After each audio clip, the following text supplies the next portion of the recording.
Empire star Kaitlin Doubleday has joined the women accusing Harvey Weinstein of UAL misconduct, revealing he once assaulted her in a hotel room. The actress, who plays Rhonda Lyon on the hit TV show, tells The Hollywood Reporter her story is similar to the ones told by many other women, who have opened up about sordid encounters with the disgraced boss, now facing police investigations in London, New York and Los Angeles. She has opened up 2 months after reading the New York Times expose which detailed Weinstein's bad behavior and led to his downfall. The producer has since been kicked out of several Hollywood guilds and academies. He has lost his board membership at the Weinstein Company, the production company he co-created, and his wife Georgina Chapman has left him. When the New York Times published the explosive story about Harvey Weinstein and his sexual harassment accusers, I got a text from a friend. It read, "Simply about effing time," Kaitlin tells THR. "I joked that if I had said yes all those years ago when he made advances, I wouldn't be worrying about how to furnish my house on the cheap. Instead, I'd be figuring out how to properly display my Oscars." But then the actress read the article and felt the pain of the first wave of accusers, including Ashley Judd. "It was so unreal," she adds. "While I had heard the whispers of his UAL misbehavior, I was shocked by the extent and frequency of it, and I had no idea that what had happened to me was exactly what had happened to so many of them. My story reads just like Ashley Judd's. A hotel room, small talk about S or books. Doing my best to avoid Harvey's advances, from asking me to wait while he showered to giving him a massage. There were more requests, each of them increasingly vulgar." Doubleday reveals she met Harvey at the Inglourious Basterds premiere in 2009.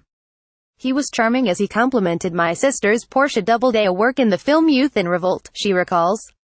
"He asked if I had seen the film, which I hadn't, so he offered to send over a copy, which I found surprisingly thoughtful.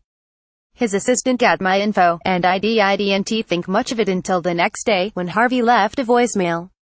She called her manager, convinced her career was about to skyrocket, and was warned about Weinstein's reputation. It wasn't long before he wanted to meet up to give me that screener, but he suggested a drink at the Montage Beverly Hills restaurant," Kaitlin explains. "I said, okay, as long as you don't expect me to come up to your room. I got to the lobby, and Harvey's assistant guided me to his table. We had a nice conversation. Nothing else happened. We remained in touch and saw each other here and there, like old friends, until another night at a Montage table. He asked me to come to his room to some footage because he needed help deciding which ending to go with on L9. Will you please just a few minutes? He asked. I didn't want to go. I knew what he was doing. I had prepared myself for this moment, but still, I went. Now the world knows what happens when Harvey Weinstein invites you to his hotel room," she adds. "Women make decisions like the one I did for so many reasons. Women go into the hotel room because so many of the doors they see are closed. It can be tempting to enter the one that remains open. I went up to his room because I was desperate and had been, on some level, since I first started acting. I've had struggles with my appearance, self-esteem and self-worth. Harvey made me feel like he saw me for my intelligence and not for my body. That's what breaks my heart about this experience the most.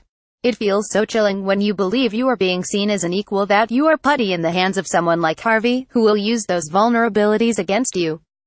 I went up to that hotel room because I've been groomed by the world, by the industry and by people's expectations that an aspiring young woman can achieve success only with the help of a powerful man." Weinstein maintains he never really assaulted any woman.